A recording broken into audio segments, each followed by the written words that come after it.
What is up, everybody, and welcome to a brand new video of the Russian latest news from a Russian citizen himself. Today we're going to be talking about some really important topics. We are right now somewhat at the brink of a nuclear war.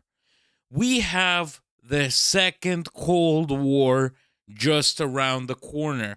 And I'm saying all of this because today, Putin in the Kremlin has gone crazy once again and has once again changed the Russian nuclear doctrine. Putin himself allowed nuclear terrorism in response to strikes with conventional weapons. So basically, if somebody attacks Russia with a rocket or a machine gun, Russia is then able to use nuclear weapons against them. But nobody really talks about one thing. The nuclear doctrine is just a piece of paper. It has no meaningful value whatsoever. It's literally a worthless document that can change up to 20 times a day, amusing himself and scaring the neighbors off. That's what Putin likes doing. So basically he's just going to be changing it around to show, oh yeah, you Americans let Ukrainians use HIMARS and ATOMS rockets inside Russia.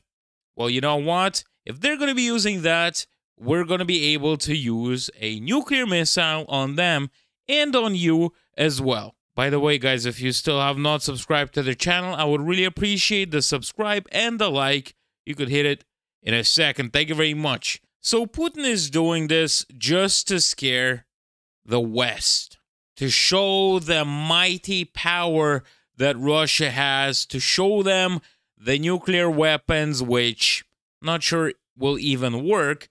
But a lot of people might be wondering, what is all of this? What does this doctrine even mean? Because a lot of people like me have absolutely zero understanding in situations like this. And this is the perfect time for us to learn what the heck is going on. So I got some information here. The second chapter of the updated doctrine clarifies that states that provide their territory and resources for the preparation and implementation of aggression against Russia can now be considered a potential adversary against which nuclear deterrence is carried out. The new points 10 and 11 indicate that Russia will perceive aggression by any state from the coalition, bloc union, and aggression by this coalition as a whole, and aggression by a non-nuclear state with the participation or support of a nuclear state as a joint attack. The new doctrine has expanded the list of the main military dangers that nuclear deterrence is used to neutralize.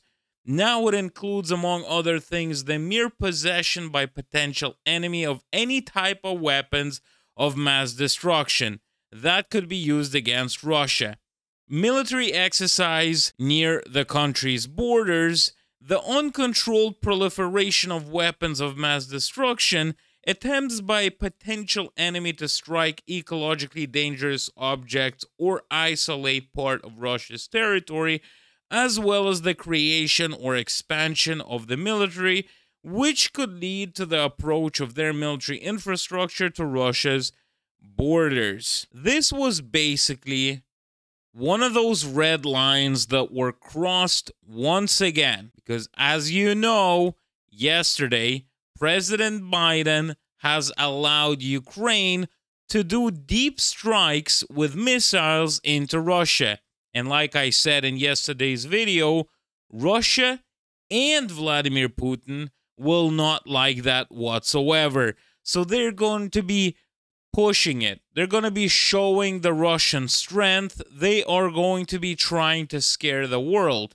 The question is it just a scare, or is this time it's going to be something different? Now, what's interesting is that Kyiv and the West have repeatedly crossed over the Kremlin's red lines since the start of the war, which has yet not led to any escalation whatsoever. This time, Russian politicians and the propaganda are behaving differently. This is very interesting. are we truly going to be seeing some huge escalations? Because I'm literally even seeing that people are now betting, is there going to be any nuclear strikes anywhere around the world before the 2024 ends? Can you imagine this? People are betting on it, and from what I read, the bets are actually at 18% of the people who betted that think that there's going to be a nuclear strike, which is actually quite scary. I know this is all about betting and stuff like this. This is the type of information we shouldn't even consider.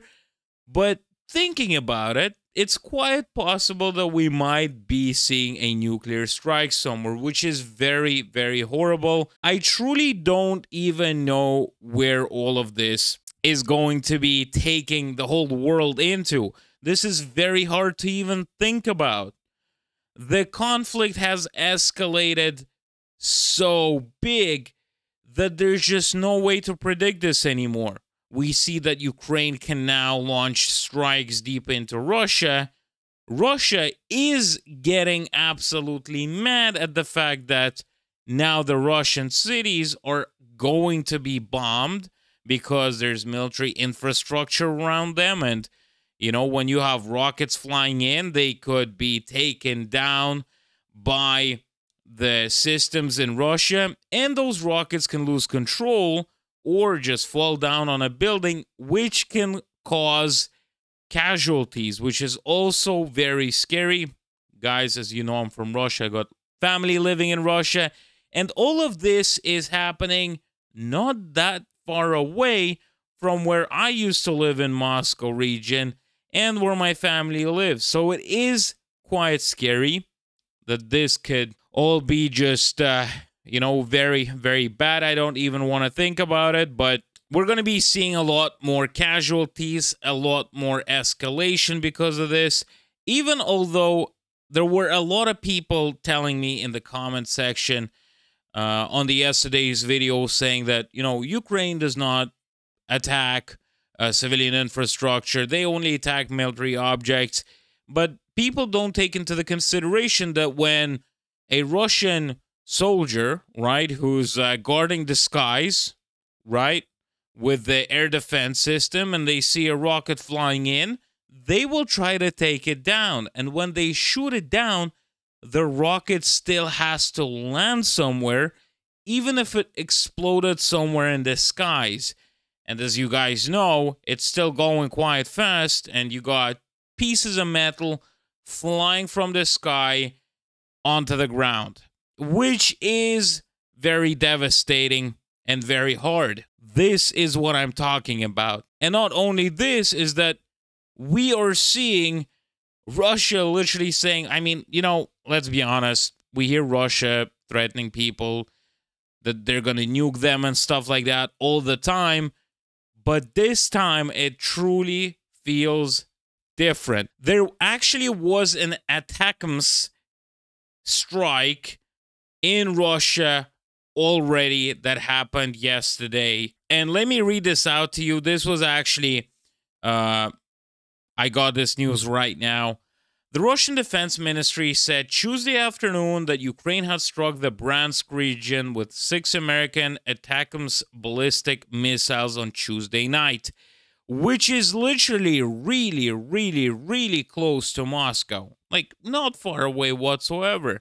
Videos from the strike site may confirm the Russian military department's statements, says military expert. However, another military analyst believes that the information currently available is insufficient to draw any definitive conclusions. So this could be all a big lie. In its statement, the Russian Defense Ministry wrote that the data on the missiles used has been confirmed. According to the Russian department, the air defense shot down 5 of the 6 missiles launched. Another air defense missile was damaged and fell on the technical territory of a military facility in the Bryansk region, causing a fire. So basically, they shot down, supposedly, one of the ATACMS missiles and fell down and lit a military place on fire. Now, what are we going to be seeing from this? So we already have rockets flying into Russia. It's going in deep. This is like 300-kilometer radius. I'm guessing around that. What are we going to be seeing? What sort of retaliation will Russia give? What will happen? I don't know. I honestly don't know. It's one of those things. A lot of people are going to be predicting stuff on YouTube, but we will not know. It's impossible to predict Russian moves right now because the Russian moves are not thought by. They just go and do it and then see the consequences. So whoever is saying stuff, you could take it into consideration. But trust me on this one, guys. You gotta check your sources. Make sure that nobody's trying to bring you the wrong information. Just check out your sources. Make sure that you're not watching only one. Stay safe out there. And be careful, guys. We're living in the brink of the Cold War once again. I would really appreciate if you found this video somewhat informative, somewhat interesting. You could hit the subscribe button and the like button. I really hope that all of this is going to be over soon because I would like to make some really fun videos doing some interesting commentary. But from the news we're getting right now, it is just unbelievable. Thank you very much, and I will see you guys next time.